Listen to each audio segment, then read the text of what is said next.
Hey guys. Oh, huh? Oh, I'm I'm gonna clean up here in a little bit. They can't see it anyways. I mean, I. Oh, and I can't. Hey guys, welcome to the pregame show. If you hear music behind me, it's because we have music going on in my room right now. Is that copyright? Is it copyright actually? Probably. Yeah, it's fucking licensed music. Oh, you probably should turn it down a lot then. Um. Anyways, so guys, I'm gonna actually clean up here in a second, but in midway through our pregame show, we will be talking about Endgame and spoilers ahead. Um, the cool thing, as I was talking about talking to my brother about a minute ago, is that nowadays on Twitch, if you are browsing through a Twitch stream or go in their Twitch channel, now there's a mute button, or like you come in without any sound playing, and you can click on the unmute button to hear what's going on. So I'm going to say this again before we do it, but like, yes, you can unmute it to hear us talk about spoilers. In the meantime, Wait, do you have that written on the title too? yes. In the meantime, what is up, Greg? Oh, not much. I actually just woke up from a nap, so my brain's like I'm trying to power cycle my brain by playing some Tetris. Nice, awesome.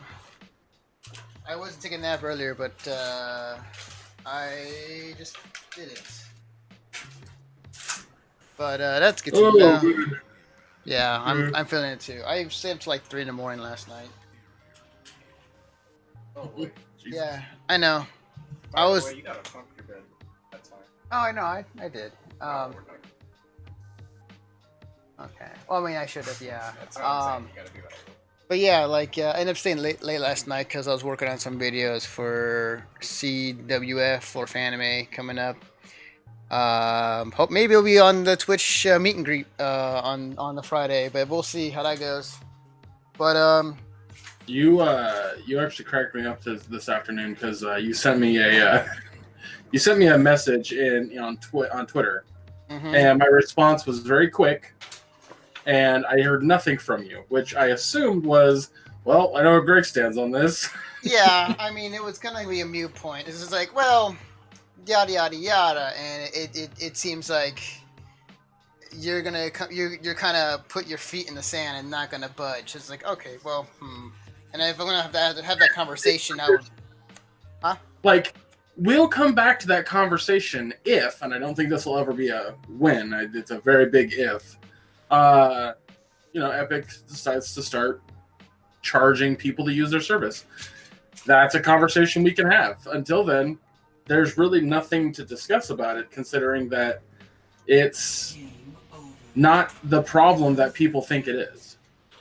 And actually, yeah, I can make some space. Okay, and like it is kind of part of our topics for this podcast because it's regarding the Rocket League, and yeah. So I'll save my points for when that comes. I know. Yeah. I figured it would be. So we'll get to it, but it's that's kind of why my was so short. But I was actually grocery shopping at the time. Oh, gotcha. And I was waiting to hear back from Josh because I hadn't heard from him all day. Today is the day. Not only do we do this podcast, but I also do All Queued Up with him. And I hadn't heard from him, so I was like, hope everything's okay. Yeah. And he just wasn't feeling good today, so we scheduled it for tomorrow. But okay, cool. All we've done today is something we're going to talk about in the show, and that's it. As for the week, nothing much. Yeah. I need to sit down and really listen to the full podcast you guys did on the summer wager picks. I was listening to a little bit, but I need to sit down and really just kind of listen to the whole thing. So, but I'm curious to see what you guys' thoughts on my picks and everybody else's picks. So yeah. Yeah, but yeah, today for me, interesting day. I woke up. I was greeted by the Borderlands 3 stream, which I will talk about in the podcast, but I'm super excited about the game. Saw some of that. My brother's been. Question for you.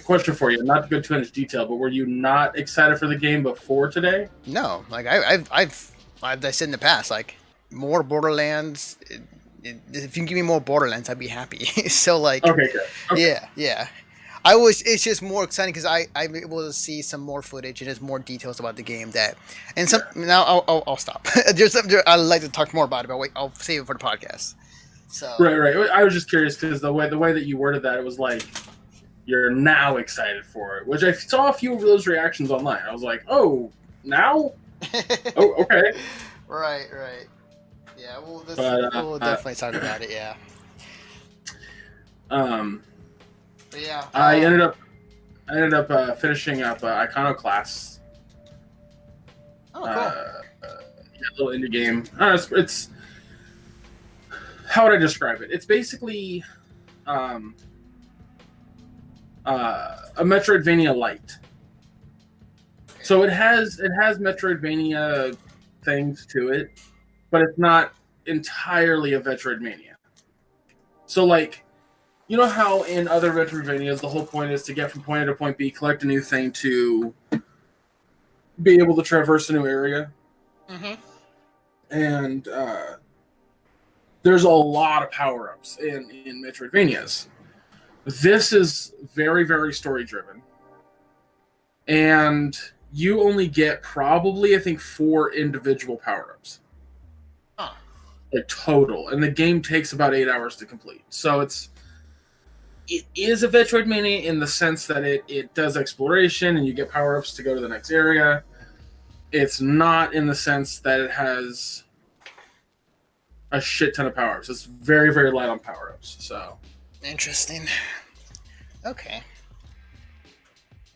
How long? But it's very heavy on story. How deep you in that game? I beat it. Oh, you beat it. Oh, wow. Beat it yesterday. Oh, nice. Nice. And now I have Trials Rising on my Switch, which is difficult because it's Trials. Oh yeah. Of course. That's cool. So, okay, so there is so today I went to go get a milkshake because I haven't had a chocolate milkshake in a while, and nearby is a store, and I'm sure if you've heard of it. It's called Out of the Closet. It's like a thrift store, and no. It's I mean, thrift store. I know what a thrift store is, so that's definitely a hint towards what kind of store it is. And they have a bunch of stuff you can check out, but they also they sell food and drinks. They also have, in case you ever wanted, like free condoms and HIV test. So that's cool. Yeah. So I never took an HIV test. I mean, I never had to, or like I never had any thoughts of doing so. But first time for everything, and I just to know, like, hey, I'm on the safe side. So I went in, and my friend told me that he just had like a saliva to like. They took his saliva and tested it that way. And I was thinking that it might be the same thing. I was like, oh, okay, cool, awesome. Go in, quick and painless. Apparently it was different for this one. I went in, and it's like, oh, we're going to put a needle in you. It's like, oh, great, awesome. Yeah, that sounded kind of sus. So, like, I was just like, well, it wasn't as bad, actually. It's like a small needle, just like to get, like, a little bit of blood. Yeah. What places do HIV tests where they just swab your cheeks? Because I used it one time and then I didn't put it back in the bottle. I can't remember exactly why the reason I kept it in there. Sorry, say again, Greg. I'm just I've never heard of an HIV test that swabs the cheek. Yeah, nor have I. So, like, it's a blood test. Yeah. Has to be. Unless they have some sort of other tech that I don't know of. And technology is always evolving, especially in the medical field. It's really weird. Yeah. But I took the test. They did the thing. Took literal maybe like a minute or two, and I'm happy to say that I am HIV free. Which I had no reason to believe that, but hey, now I know for the future. So, but yeah, did that today. Got some coffee. And then worked on getting the podcast together. Oh, and I've been working on my cosplay for the past couple weeks or so. So I've been grinding away getting that done for Fanime, which is coming up at the end of the month. So, I should mention, because I'll probably mention it here and I'll mention it in the podcast because I feel like I'm obligated to. But at the same time, hey, cool, I like to get it retweeted maybe. Get more eyeballs. So I'm going to be hosting the Skullgirls tournament at Fanime this year. I am going to plan to make a video. Really? Yeah.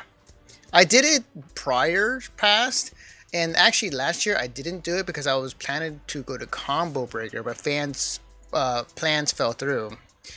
Ironically, I didn't do a tournament last year. There was another cosplayer called Maguma who hosted a a challenge, like an open challenge to anybody that could beat him in Skullgirls. It was on the stage 0, which is kind of the main stage of anime, or like kind of where everybody kind of walks by. And it was recorded on this Twitch channel. I have it highlighted. I just need to upload it to YouTube. But basically, like, he was taking all challenges, and like, I had thought that this guy, who is a pretty known cosplayer, I was thinking like, I'm gonna body this person. I don't think he knows much of Skullgirls, and I play competitively. We kind of, in a way, kind of formed this fake beef between him and I. And we really just hammed it up when the day happened between him and I. Just played on stage. And he actually beat me 3-0. He's actually pretty good. He's actually a pretty good player. What was this? So there was no Skullgirls tournament last year, but I'm bringing it back this year. And yeah, I'm planning to make a video, and I like to call this tournament you're too broke to go to Combo Breaker, but still want to play in the Skullgirls tournament anime edition. So yeah. So yeah, I'm gonna get that made prior, but just been busy. That's awesome. Fanime is kind of a big convention at this point, so that's really big. Yes, last I checked, it's still like the 4th biggest anime convention in the U.S. Might have changed over the years. I haven't really been up and up on the numbers as of late, but as far as I'm concerned, it's still like the 4th biggest. So. Yeah, that's the thing. Mm-hmm. So before we get into spoilery talk, I wanted to talk about something that I found very funny over the weekend. And kind of funny because it's weird, but so Game of Thrones. Oh yes, I watched that too. Okay, did you watch it live or after it had already aired? Afterwards. Because my brother's friend, he brings his laptop and we just watch it together when he gets here on Sunday nights recently. So okay, because so here's what happened. I was at my sister's house doing some birthday shit that it was whatever. It's annoying. That's a whole different story. But I got home and I watched I just watched it, and I was able to just continuously watch it because of, it wasn't streaming. It was streaming, but post everyone else have already watched it kind of thing. Right. So when it was doing the really dark scenes or the scenes with a shit ton of like stuff on the screen, yeah, it looked crystal fucking clear to me. Like I had no issues. I was just like, okay, cool, this is neat. Wow, like that's interesting. It was dark when it needed to be dark. It was very cinematic. I had no lights on in my room. It was awesome. Then I go online and I see everyone on, it was too dark. It was too dark. And I'm like, how was it too dark? I mean, it was meant to be dark. That was the whole point. Like, it was meant to be kind of scary. And Yeah. so I didn't understand. I'm like, why is this a thing? You know, seeing some people who make films just say like, oh, it was poorly structured, it was poorly filmed, da da da da. I was just like, why? Like, what the fuck happened? Uh-huh. So I looked further into it, and it turns out that if you watched it live, like at 6 o'clock here on the West Coast, 9 o'clock East Coast, due to the large amount of people, due to it being a high quality, like a 1080p 60 frames per second stream, or well, I guess it's not technically 60 frames, but you get my point. That makes sense. It had really nasty archiving pixelation. So when like the blizzard hits, you know how you're watching a Twitch stream and there's a lot of shit that happens on screen at once, and all of a sudden you get pixelation real quick. Yeah. That's called archiving, and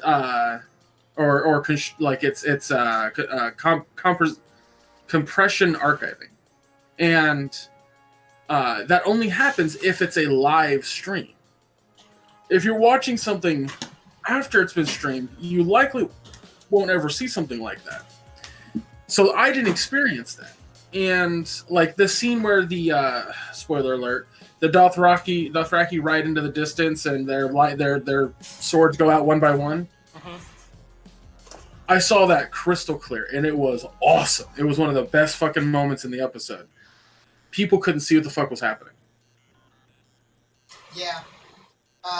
It was funny, we were kind of talking about it too when we were watching it. It's just like, what is going on? Like, part of the time we're just like trying to figure out like what exactly is going on our TV. And then you can see on our TV. What?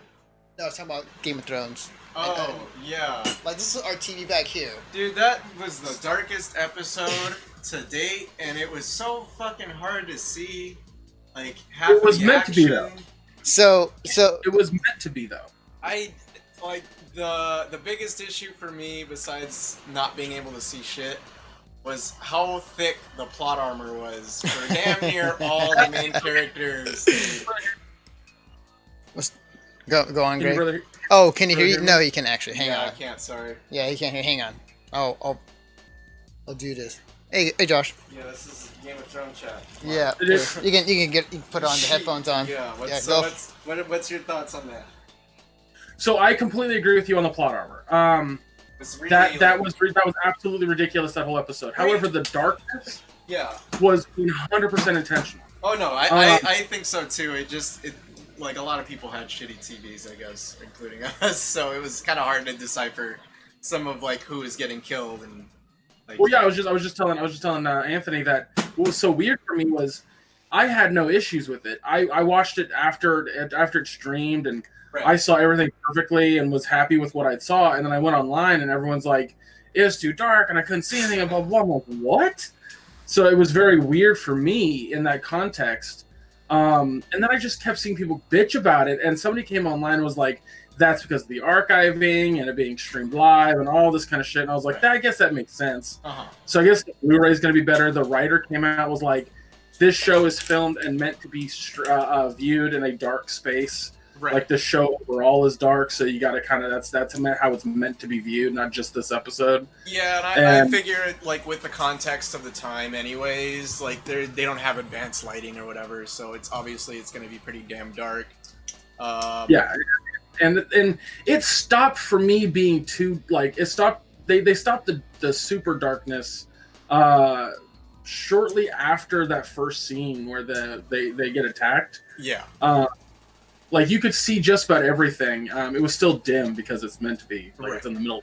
But yeah, like the issues that could be taken with it is that it's anticlimactic. It definitely was. I agree. I personally don't feel it's anticlimactic, but I've heard the argument, and that's a conversation that can be had. Right. I don't think bitching about it being too dark is a conversation to be had. No, I mean, it's a complaint, but it's minor at that. You know what I mean? It's not. It didn't make up the whole episode of, wow, this is so dark. You know, it was. I could at least kind of see what was going on probably about most of the time, like 2/3 of the time. Right. I think a lot of people they just wanted to see the enemy, and I'm sitting there going like, they're zombies, and it's meant to be scary. Right. So And I don't know what you want to see. right, and I mean that did come across. I thought this was definitely like the most frightening episode to date. Just that whole when all the God, the Dothraki, when they all get eliminated, and then the just nothing but darkness, and then seeing that initial wave. Some of the characters I was just shocked to see like still alive. Brienne was the biggest shocker for me. I think she should have died first out of that They built her whole. up to they built her up so much the previous episode. I Right. thought for sure she was gonna go. Right, but- like knighted, she finally got her, respect and redemption and all that, but I don't know. And even Podrick, I was like, really? Like these guys are still alive. They got overwhelmed at least 4 times. All of them, Jamie, Podrick, fucking Brienne. The only one that ended up really dying was Lyanna and Ed. So it was like that's kind of weird, I guess, but It was like 110% plot armor. I think that one character that should have absolutely died was Sam. Like, yeah. Oh, dude, he for sure. Like, I know I don't want my boy Sam hurt, but he was like overwhelmed. He was just laying there with the bodies and just stabbing at things and just I was shocked when he was still alive. I was like, yeah, really? it's super. It was really strange to me to see the plot armor for this show, considering they've never really been super strong on plot armor. Right, and then all of a sudden it's just like, bam, everybody's got it. So just like, hey, so we took a note from Walking Dead, guys. right, yeah, seriously. And then the fact that the Nightwalkers aren't really the end all be all. I was expecting him to be like, the final step of the show, to kind of go further from that, but I don't know. I guess now it's just on the Cersei in the south and trying to kind of conquer that whole situation.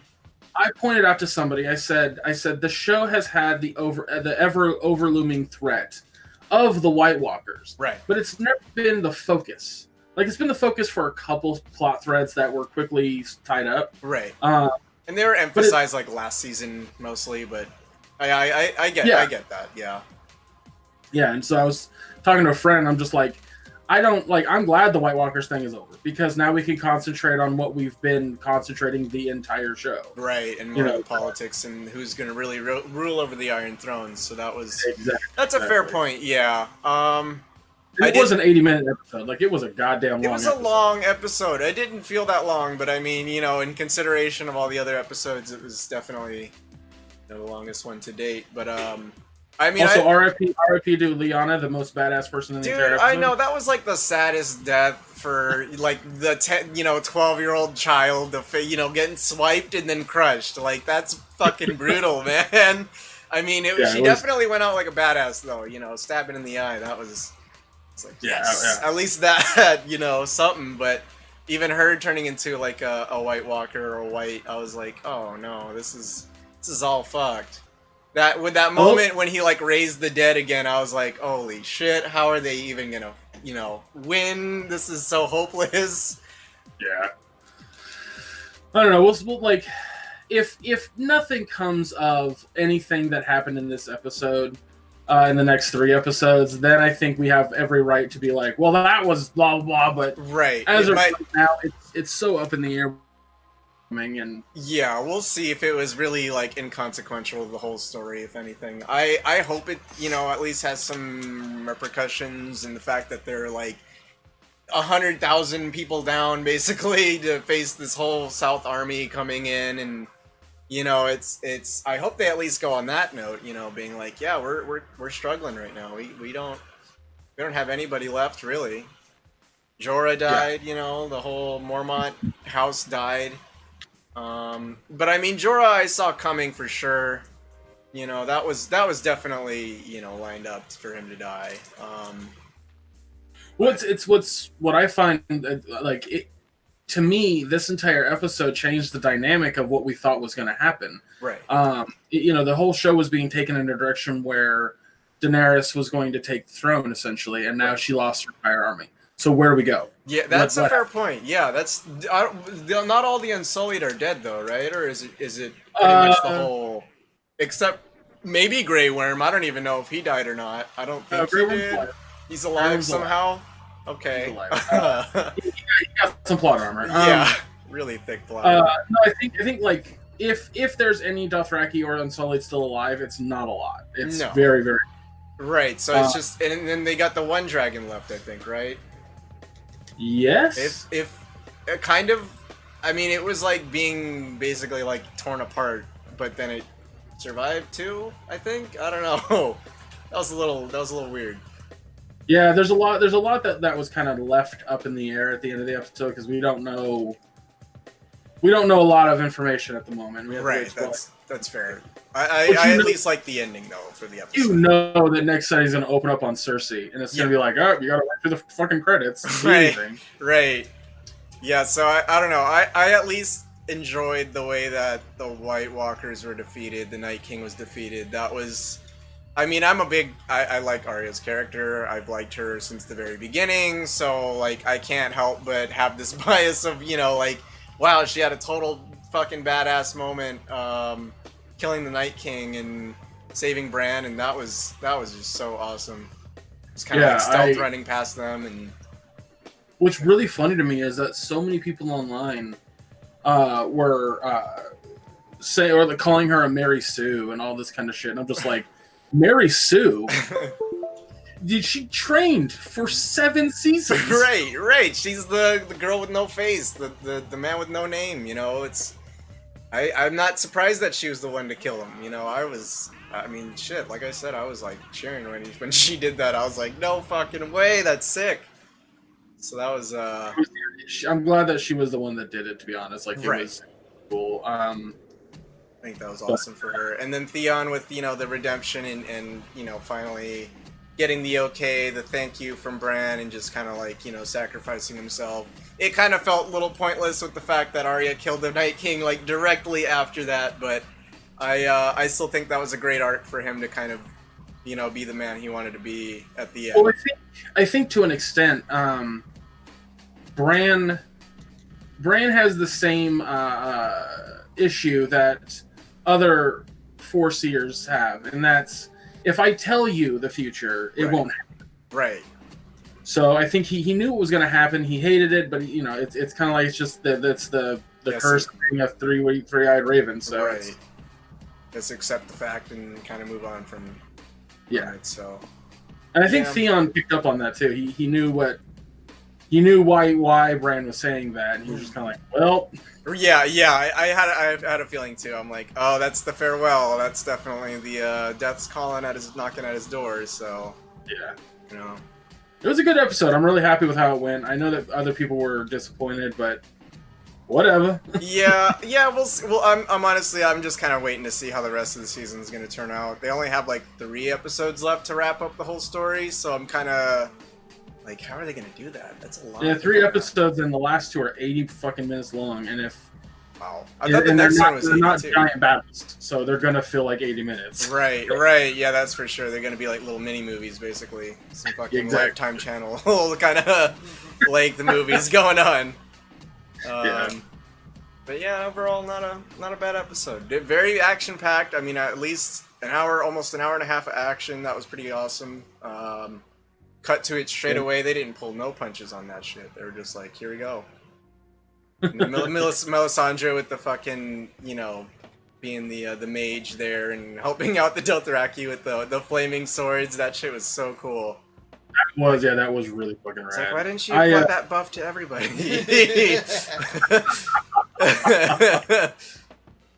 I think because she also knew that it was a fight that they weren't going to win. Right. So there's just kind of like I don't know. I think to an extent, Melisandre kind of knew what the future was going to hold. Mm-hmm. She even says to, I can't think of the guy's name, but she says to him like, I'll be dead before dawn. Oh, yeah, to Davos, I think. Yeah, Davos. Yeah, and he's like, oh, okay. Cool. Yeah, so I think she knew it was going to happen well, but...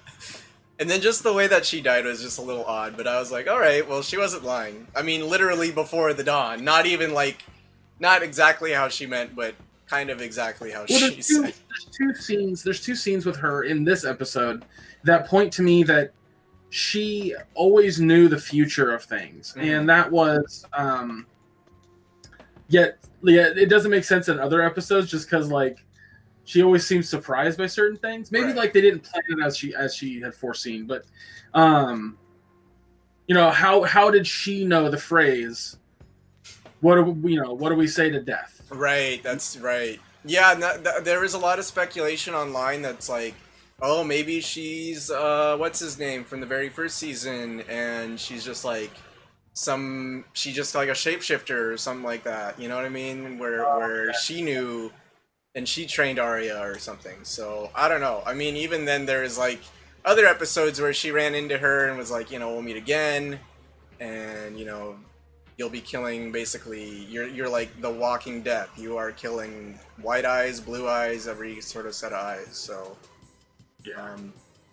I don't know. We'll see though. I am excited for the next couple episodes. I want to see how this whole thing's closing out. I want to see Cersei dead. I want to see Jaime doing it.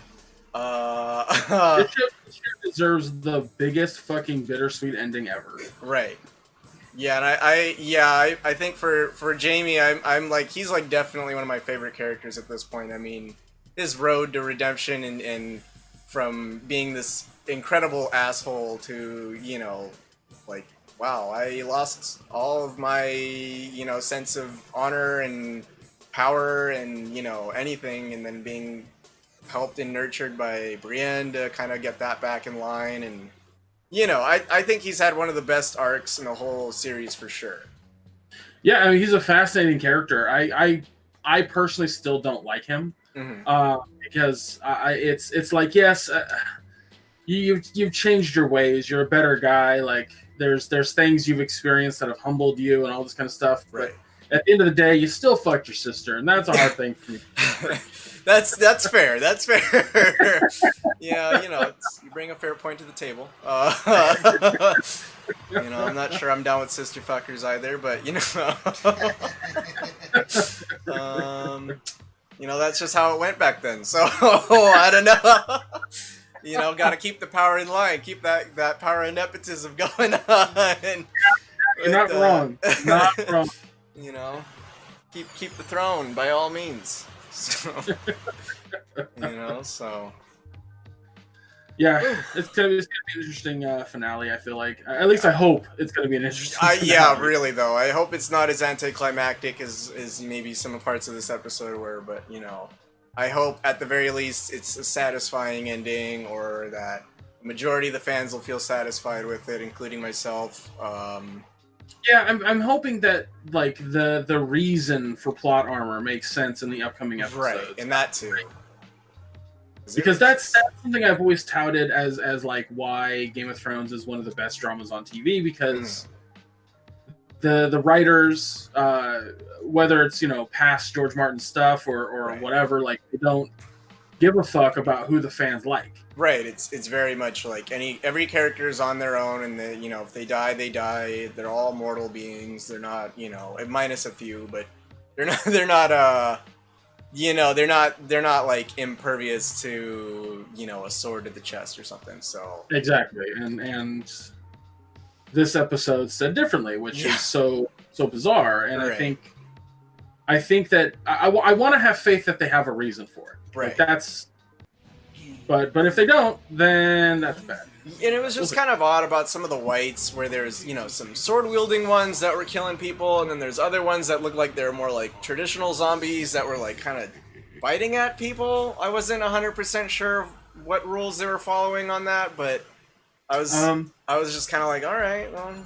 It's kind of hard to figure out exactly what they are supposed to be, because in the books, you never actually see them in the books. It's always just kind of passively spoken about. Have you read one of the books? I haven't. No, I've never read any of the books. It's all done in first person, but each chapter is a different character. That's right. Yeah, I've at least heard about that, where they're different like character chapters, and each person basically gets their set of chapters in the whole book. So. Right. So like whenever the White Walkers are talked about, it's very much like what everyone thinks they are, because it's been like 1,000 years since anyone's actually seen one. Okay, yeah. Like the mysterious beings. Yeah, so like it was kind of like at one point George was just kind of like, they're like ice zombies, and I think the show writers have kind of gone in a direction they feel it works with it. Right, they just kind of took that and ran with it, huh? Yeah. But I also think it has everything to do with like how the Night King wanted to purpose that thing. Right. I mean, they did, say again and again and again, like he is like a king of the dead, basically, and that they're the army of the dead, and that they're gonna be raised. Anybody that's killed is basically gonna be a part of that, and so it's a fair point. They did emphasize it like over and over and over again. Yeah. But yeah, I was happy with it. That's actually been a thing this last weekend. I was happy with both of the holy shit, don't talk about it in spoiler context situation things. Oh, yeah. Yeah, no, a lot happened this weekend. A lot of battles. A lot of ass-kicking going on. And a lot of badass moments. A lot of badass moments for sure. Especially that Endgame. Yeah. Dude. Yeah. Can we talk about that yet? What? I just wanted to talk about the moment with Cap, man. I mean, the one that everybody's been talking about, where he's finally worthy. Yeah. Hang on a second. I gotta. So. That was like one of my favorite moments in the movie. I was like, yes, this is so badass. This is awesome. That was actually one moment I was not expecting because, I wasn't sure if they were going to do it or not. Like, that's happened in the comics. Right. Okay. Hang on a second. I'm going to try something real quick. Oh, you're going to do the splitter? Yeah. Okay. No, but I mean, that was I was shocked by it too. I wasn't expecting that at all. And I rewatched Ultron again. Where they do they throw in some, small hint to it, but no, that was just one of the coolest moments in the movie for sure. Endgame was fucking awesome. I should probably mark it here for anybody walking in or watching the VOD or listening to the podcast. This is where the Endgame spoilers come in, so yeah. Well, yeah, pretty major ones. I mean, we were preambling spoilers with Game of Thrones. Yeah, that's true. That's very true. We're already knee deep in spoiler mode, so it's all good. Absolutely, yeah. But no, that was so cool. Yeah, I cried. I legitimately cried for like the last, I'd say, 20 hour. minutes. It was like the moment. Well, I'll explain. So, I got misty-eyed when Cap picked up the hammer because I was so excited to actually see that. Yeah, that was dope. And then I like legitimately was just like overwhelmed with joy that final fan servicey ass battle happened. Yeah, I agree. I definitely when all the when Sam was like on your left, and then all the characters coming out, I was like, and then Spider-Man, I was like, oh. Our child, so he's back. He's back. Yeah, I mean, we all knew that. Yeah, they were all none of the come characters back. were going to stay dead. Like, there's no way. It's A, it's Marvel. B, it's you don't fucking take like a multi-million-dollar something to that extent and go that direction. Right. So, oh, by the way, all your favorite characters are dead now. Okay. Yeah, I mean, it was a great little twist at the end of Infinity War. Right. Although I saw it coming, I was like, he's gonna do something. He's probably gonna snap his fingers. Like everyone on the internet who had read the comics was like, "When's the snap coming?" Like it was a thing. Right. But I was really surprised that that's how they ended Infinity War. I was like, oh shit! Like they're just gonna leave you up in the air for a year. I mean, personally, I think Infinity War was the better movie of these two. I just think that Endgame was a great closer for the series thus far. Agreed. Not including the sequels coming out or the prequels or whatever coming out. What I think was really clever with how they wrote it was, and you got to think of the monumentous fucking effort that the Russo had to put into it because. Right. You have to take all these fucking characters and tie their stories to essentially a close. And like for somebody like Thor, he's gone through so fucking much in the past few movies, right? Like everybody was like. My buddy Josh wants to join this, and he has a differing opinion on it. So hang on a second. Okay. I will say though, I do agree. Yeah, Thor did go through a lot. I mean, he lost like everybody, like his family, his people, his best friend, his dad. Well, for the most part, brother. The Valkyries are still alive. So. Valkyries are still alive, but even still, like, I mean, the new Asgard was like small. Yeah, that's true. Barely a portion of the I'm sure, population of the original Asgard, and so he lost like damn near everything in a few like steps. At least what's his name was still alive. The rock guy. Oh, Korg? Yeah, at least he was still alive. And that's one thing that I was like, how the fuck did those two survive that explosion of the ship? Like, did Valkyrie find an escape pod for those two? Like, that was never explained. Not that it needs. Yeah, and I think they did end up saying, like, the Russo brothers did say something about it after, like, maybe 2 weeks when the movie was out, and they're like, yes, Valkyrie and Korg and a couple of these other characters did survive. They did go off on another ship that was not the one that was annihilated, so... What I was going to say, by the way, the thing about Infinity War versus Endgame. Endgame was the culmination of 6 characters that had been there since the first Avengers movie. Right. Infinity War was about Thanos. Right. I was thinking about that, too. That's why it's a more concise filling film. But in that vein, I think that the way a lot of characters' stories were essentially wrapped up in Endgame felt really like fulfilling to me. It worked in a way that I personally feel like it was satisfying. There were moments that, there was a lot. I mean, don't get me wrong. I keep using the word fan service because good God, is it fucking fan service? Yeah. But there's nothing wrong with fan service as long as it's not like pandering. Yeah, no, I agree. Not like this is a spoiler cast, so good God. Yeah. But if they hadn't killed Iron Man, I would say that it was fan service. Like, oh yeah, no, for sure. But I had a feeling he was going to be the one to go in the first place. I mean, he was already on borrowed time. In Infinity War, he nearly died. And wasn't there another one where he nearly died too? That wasn't. I mean, I would say Avengers. The original Iron Man. Right. Yeah. Right. Sure. There's many a times that Also, he nearly what's up, died. guys? Hey, Josh. But no, I had a feeling like from the get go, I'm like he's gonna be the one. Not he's gonna be the one to go. Not to mention the contracts that were expiring pretty soon. So That's true. Yeah, fair enough. So the three of us that's something. Before you go, Greg, that's something I wish they didn't make public knowledge was the number of movies they were under contract for. yeah. Because you wouldn't have this idea, okay, he's either going to be dead or riding off in the sunset. This is his last movie. Right. I wish that wasn't public knowledge. go ahead, Greg.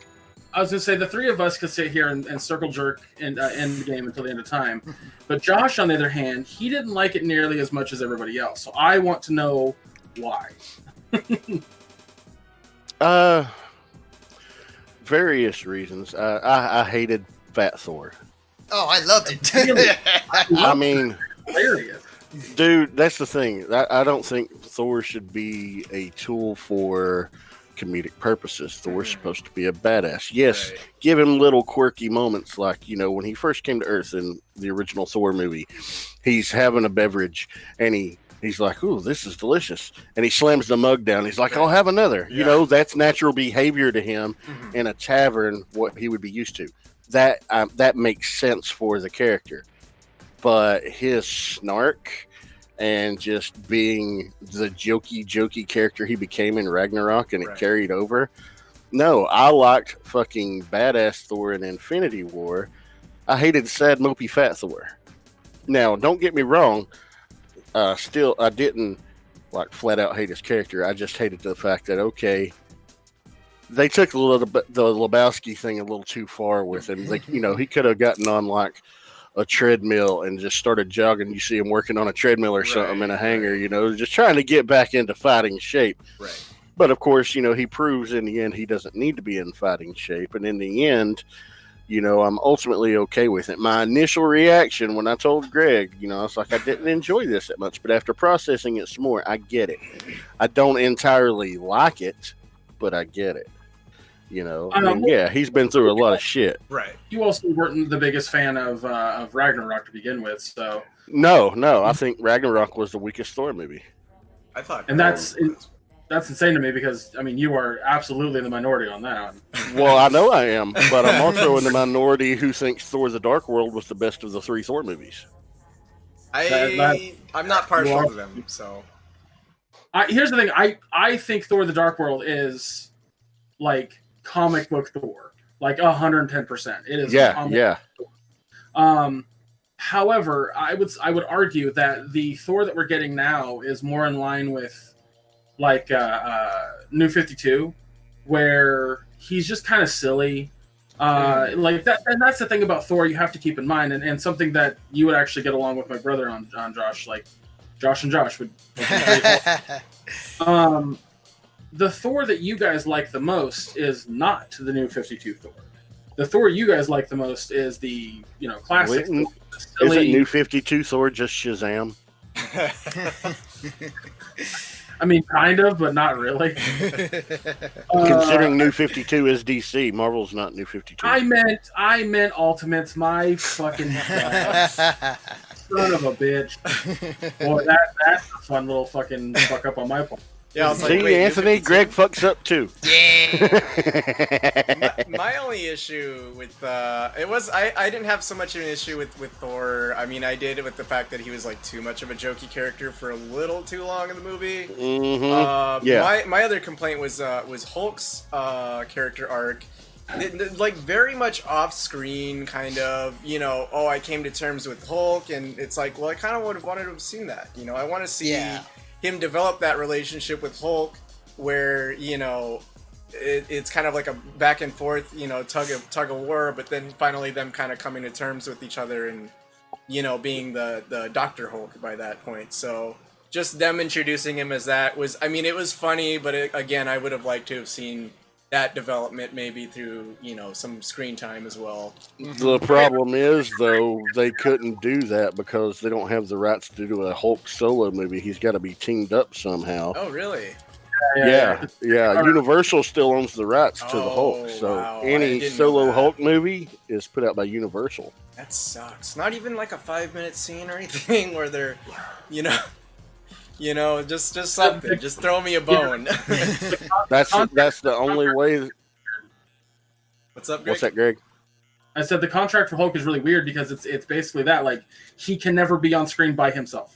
Yes. Wow. If you've ever noticed, there are no solo scenes of the Bruce Banner or the Hulk character in any of these movies. He must be on screen with another Avenger. Yeah, there's like with Black Widow, with Iron Man, with fucking Cap, and the whole team. Yeah, that's a fair point. I never really noticed that, but that's one of the fun things about Age of Ultron. So they were actually going to have. Well, okay, I'll take that back. He does appear a couple of times as Banner, like after he got done, unhulking like an Age of Ultron when he was found in that hangar. But yeah, for the most part, if he is the Hulk, he must be on screen with another character. Sorry.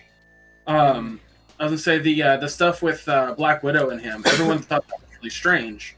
Right. How he was like. Apparently, it was originally written to be Betty Brant that scene. And who is that her name? Why am I drawing a blank? What'd you say? Betty is Betty who? Who'd you say Betty who? I want to say Brant, but I feel like that's Betty wrong. Brant was Spider-Man. Fuck, that's why she was played by Elizabeth Banks in the original Sam Raimi trilogy. Betty Ross, General Thunderbolt Ross's daughter. Yes, because it's fucking Thunderbolt's daughter. Look, we'll get there. Don't worry about it. There's a lot of Marvel characters. So it was supposed to be Betty Ross in those scenes to calm him down, but they couldn't get. They can't use her. Betty Ross. So they just use Black Widow instead. Yeah, like, here's a love interest. Which is really weird because Marvel actually owns the rights to fucking General Ross.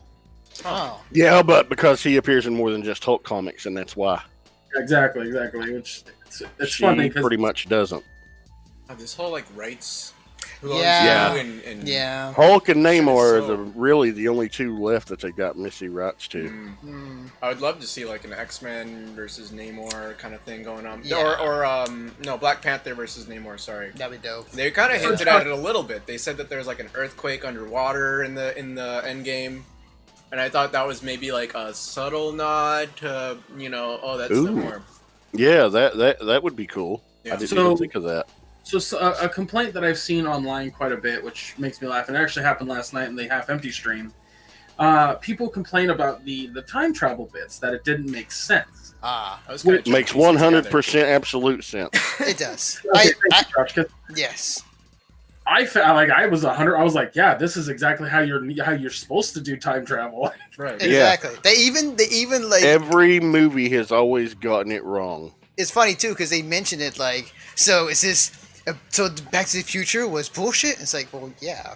They kind of explained it prior to them doing the time heist. It's like, yeah, whatever. I actually read one fucking review that made me laugh, which was, it was so Hulk just puts on the gauntlet for 10 seconds and brings everybody back. How did he do that? Did I miss something? I was like, he snapped his fingers. You know? I mean, yeah. I mean, that's all. Thanos just took once he got that last stone. That's all it took for him. Right. That was it. Yeah. And did they miss that the first time?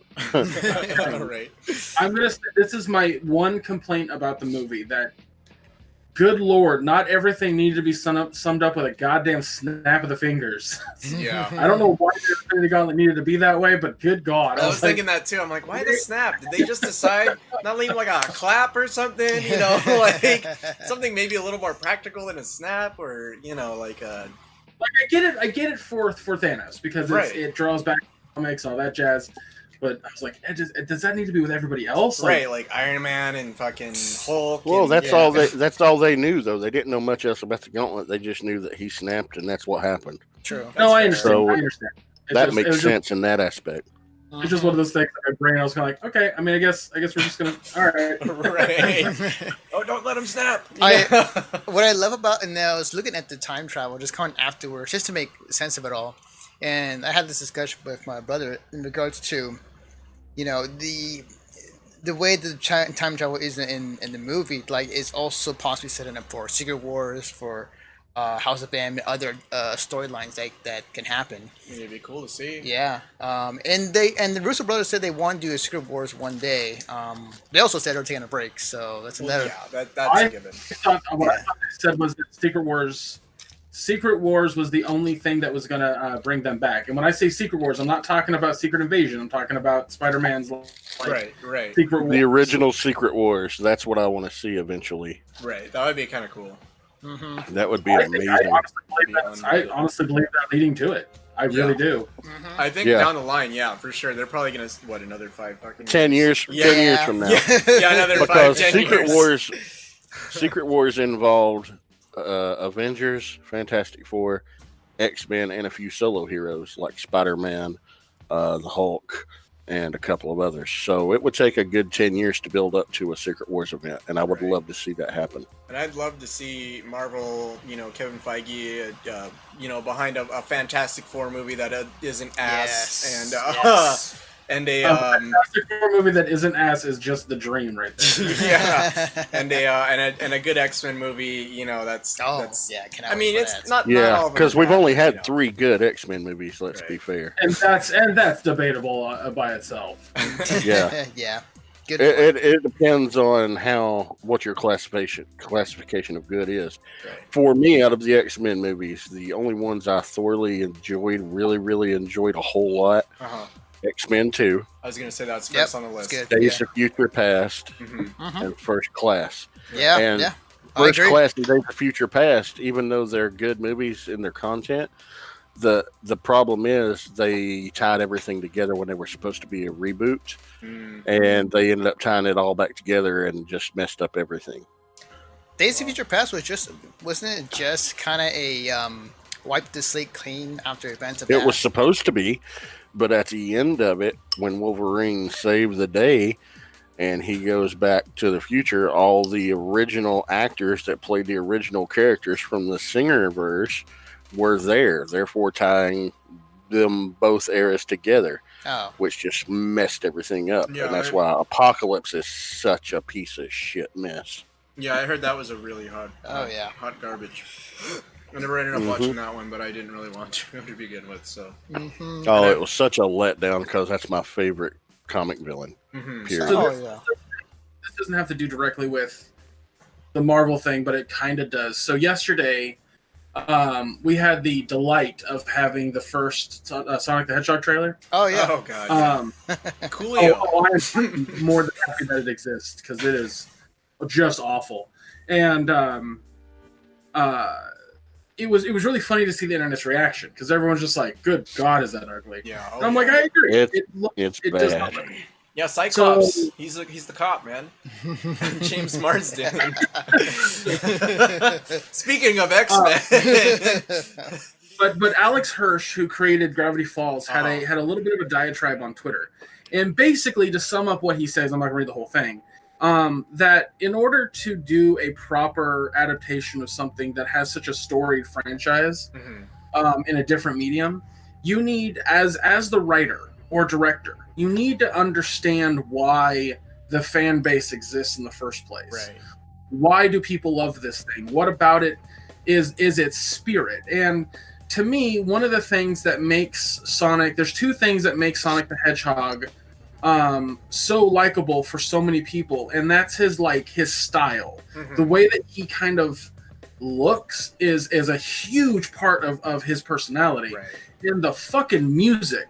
So how about don't use fucking Gangster's Coolio's Paradise. song? Yeah, so odd. What an odd choice. Yeah. That's the first thing I think of. Yeah, when he it's- didn't come across as a gangster to me. And, then the And whole, I'm like- sure the Pacific Northwest is beautiful, but I don't see it as a paradise. And the whole, like he can use his rings now as a portal or something. And that was I kind mean, of kind of teased. technically, in the game, Is that from you like the Black Knight or whatever? No. the- In the game, like in the bonus stages, you can, if you Oh, do that's, enough, that and is then you, such a reach. I That know, is such a I know, huge but I'm reach. pretty I don't sure Even, I'm not even gonna entertain that. But I'm pretty sure that they might have pulled from that. No, but they yeah. did not. I can Okay, tell yeah. you straight. I mean, the writers that they pulled for this movie, Fist Fight in Transylvania, and then some other crap ass movies, and that's like the screenplay and the story writers. You know, the only person that I have faith in this whole production is Tim Miller and his animation team Blur working on this. But otherwise, I have zero faith in any of what they're doing. I mean, Jim Carrey playing his 90s self again. Hey, I enjoyed that. That was cool. I mean, that's fun and goofy, but Yeah, the reason I bring that up though is because it's very clear to me that the people working on all the Marvel films have done that to an extent. And I say to an extent because there's a few caveats there, like Fat Hulk and whatnot, or not Fat Hulk, but Fat Thor. yeah. Professor Hulk, Fat Thor. Yeah. I would argue Professor Hulk is straight from the comics. Granted, Yeah. Yeah. Gray in the comics, but Well, kind that of. was Joe Fixit Hulk. Professor Hulk was green. Mhm. Joe Yeah. Fixit was gray. So I was trying to remember everything because I didn't read a ton of Hulk. Like that wasn't one of my favorite characters growing up. But it's very clear to me that they've taken into consideration the spirit of what makes these characters cool, what makes them have such big fan bases, and I think that's why Marvel has had so much success versus DC superhero movies or other adaptations for films. They don't take the time and effort and energy to really put into context why they're so famous in their respective forms. So that's why this film has made over $1 billion in its first week alone. Right. That was amazing. I knew it was going to do. I was expecting half that. I was expecting, maybe 500 to 600 million worldwide in the first week. I knew it was going to be some big numbers, but I didn't expect like 3 or 4 million. 1.22 from Wednesday worldwide opening to Sunday close. And that is insane. I mean, that's a weekend. Yeah. That's a weekend for Marvel, dude. Yeah. Here's the crazy thing, guys. In big cities, theaters in big cities are still being sold out. Yeah, no, I had to look like 4 days ahead just to get a seat. I couldn't get a seat for like... I had to actually bust out my wheelchair to get a seat. So Wow. I've not used it. I've not used it since October. Damn. And since I got my prosthetic leg.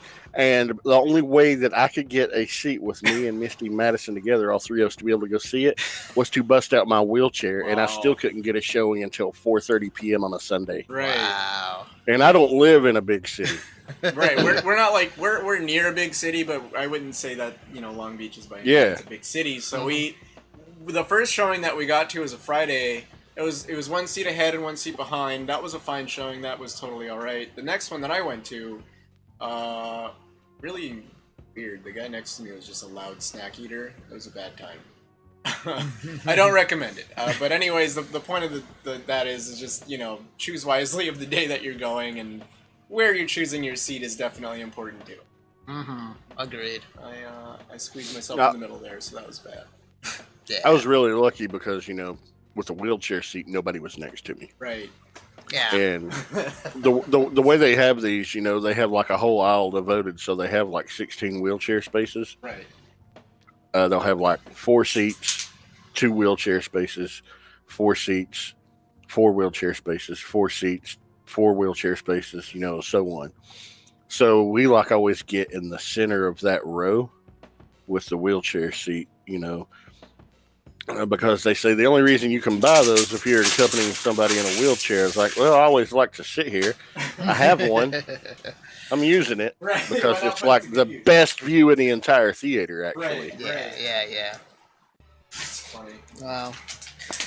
Well, guys, thank you for hopping on to talk about Avengers and Game of Thrones, but it is time to start the podcast. Okay, It's like, thanks for being here, but get the fuck out. Essentially. How's that phrase go? You don't have to go You home. don't gotta stay here, but you can't. Yeah. Cool. Well, I'll just stay home then and watch. I'm with you. All right, see you guys. I'm glad you're joining us, Josh, because I want to hear your take on Endgame. Yeah. I wish we could have talked about it a little bit longer, but I understand. Yep. Yeah, only got an hour.